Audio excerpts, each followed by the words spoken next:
In the closing years of the 19th century, the capitals of Europe shared a singular, unshakable conviction that the world was theirs to divide. They sat in gilded rooms in Berlin and London, Paris and Rome, tracing lines across maps of a continent they had never seen, dismissing civilizations they did not care to understand. They believed that history was a one-way street, paved by the industrial might of the West. They believed that Africa was a prize to be taken, a dark space to be filled, and a people to be mastered. But history is rarely a straight line. While the empires of Europe calculated their conquests, a storm was gathering in the Horn of Africa, storm they did not see coming. This is not just a story of a battle. It is the story of a monumental deception, a clash of intellects, and a moment that shattered the myth of white supremacy decades before the world was ready to hear it. This is the story of how a supposedly primitive kingdom outmaneuvered a modern European power in the halls of diplomacy and on the blood-soaked soil of the mountains. This is the secret war between Ethiopia and Italy, the day Africa didn't just resist, it won. The year was 1884. The Berlin Conference had formalized the scramble for Africa. To the powers of Europe, this was a game of prestige. But for the newly unified Kingdom of Italy, it was a matter of survival. Italy was a latecomer to the imperial table. They looked at the British in Egypt and the French in West Africa with a burning envy. They wanted their place in the sun, a new Rome to restore the glory of the Caesars. But the great prizes were gone. All that remained for Italy were the arid coastlines of the Red Sea. From there, they cast their eyes toward the highland interior, the ancient empire of Ethiopia, then known as Abyssinia. To the Italians, Ethiopia was an anomaly, a Christian empire in Africa, yes, but to their eyes, a fractured collection of tribes led by feuding warlords. They believed Ethiopia was a fruit ripe for the picking, needing only a gentle push to fall into the lap of Rome. They could not have been more wrong. They were about to face a man whose intellect was as sharp as any diplomat's in Europe, Emperor Menelik II, and by his side, a woman of formidable tactical brilliance, Empress Taitu Betel. Menelik was not just a king. He was a visionary who understood that the only way to save his country from the tide of colonialism was to fight the Europeans with their own weapons, both physical and intellectual. The secret war did not begin with a gunshot. It began with a pen. In 1889, Menelik signed the Treaty of Wuchale with the Italians. On the surface, it was a pact of friendship and trade. But hidden within its text was a trap. Article 17 of the treaty was written differently in the two languages. In the Amharic version, it stated that Ethiopia could use the Italian government as an intermediary for its dealings with other European powers. It was an option, a courtesy. But in the Italian version, the word could was replaced with must. Through this linguistic sleight of hand, Italy claimed they had turned Ethiopia into a protectorate. Without a single soldier crossing the border, Rome announced to the world that Ethiopia was no longer a sovereign nation. It was an Italian colony. When Menelik discovered the deception, he did not immediately go to war. He was a master of the long game. He spent years engaged in a sophisticated diplomatic dance.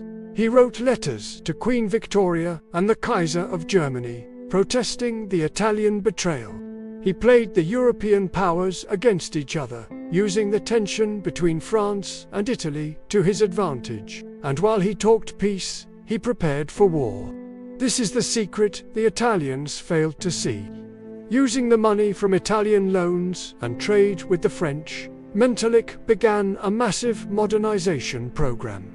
He didn't just buy old muskets. He bought the latest repeating rifles, mountain guns, and modern artillery from Russia and France.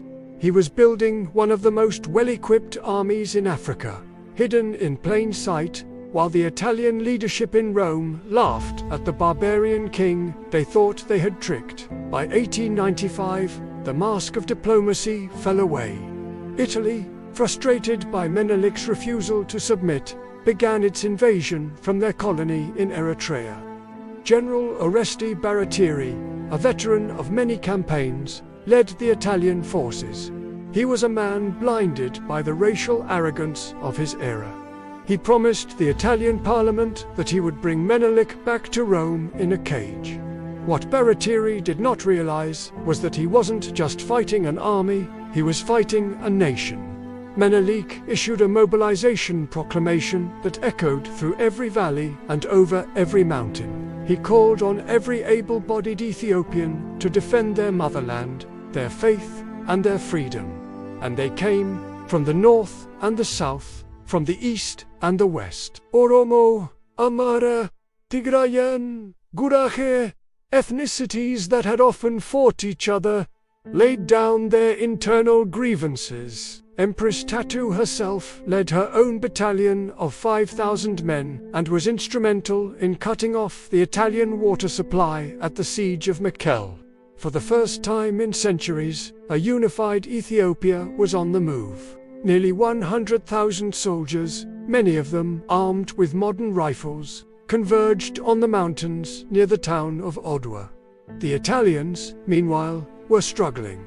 They were operating in a landscape they did not understand, with maps that were dangerously inaccurate. On the night of February 29, 1896, Baratieri made a fatal decision. Fearing a retreat would look cowardly to Rome, he ordered a night march to surprise the Ethiopian camp. The morning of March 1, 1896, a thick mist hung over the valleys of Adwa. The Italian army, divided into 3 separate columns, lost their way in the darkness. The rugged terrain broke their lines. Instead of a unified force, they were 3 isolated groups wandering through the mountain passes. The Ethiopians were not surprised. They were waiting. From the surrounding heights, the Ethiopian forces descended like an avalanche. The Italian soldiers, exhausted from the night march, looked up to see a sight that defied everything they had been told about Africa. They didn't see a disorganized mob. They saw a disciplined, well-armed, and overwhelmingly superior force. The carnage was swift and absolute. The Ethiopian artillery, positioned on the high ground, tore through the Italian ranks.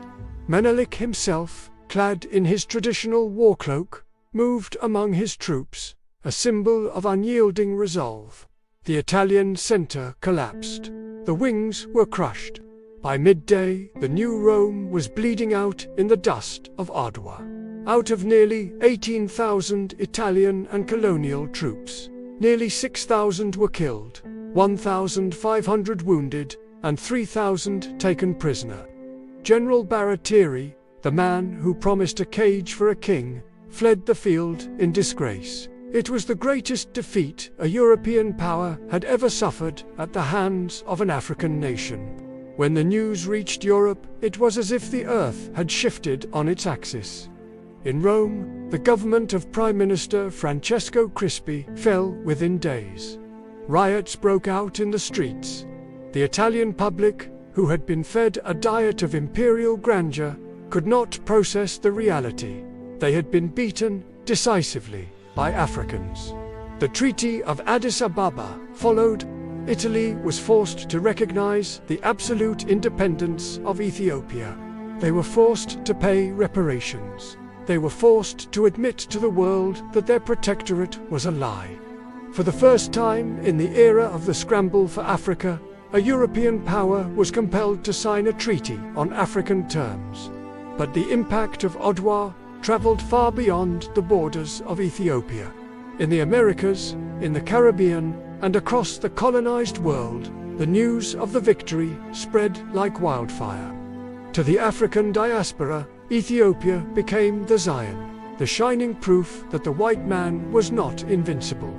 Adwa became the foundational stone of Pan-Africanism, when the colors of the Ethiopian flag, green, yellow, and red, were later adopted by dozens of newly independent African nations in the 20th century, it was a tribute to this moment.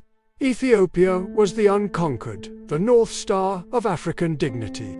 History is often told as a story of the strong dominating the weak. We are taught that the modern always triumphs over the ancient. But the mountains of Adwa tell a different story.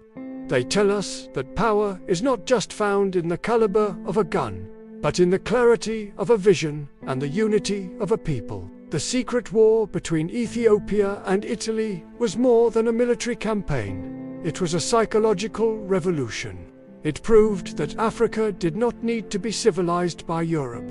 It needed to be respected. It showed that when a nation knows its worth, no empire on earth can truly own it. The world expected Ethiopia to be a footnote in the history of European expansion. Instead, Ethiopia became the author of its own destiny and, in doing so, it reminded the world that the light of freedom cannot be extinguished by a line on a map.